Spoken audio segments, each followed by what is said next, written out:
Walang puwang kay Kim Chiu ang mabilisang pagpapatawad sa taong nanloko sa kanya. Ayon sa aktres, tamang panahon lamang ang makapagsasabi kung kailan sila ulit magiging magkaibigan ng taong nanloko sa kanya, pero sa ngayon umano ay hindi pa niya ito mapapatawad.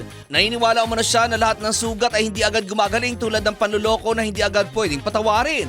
Sinabi pa ni Kim na iba naman ang sitwasyon kapag may anak nang involved dahil may dapat na ikonsidera at kasama na rin ang time at acceptance para sa kapakanan ng anak para hindi umano matrauma ang mga ito. Dapat umanong iset aside ang galit dahil dadaan daw talaga sa ganoong proseso na hindi naman sa isang iglap lamang ay mapapatawad na at magbabati na para sa anak.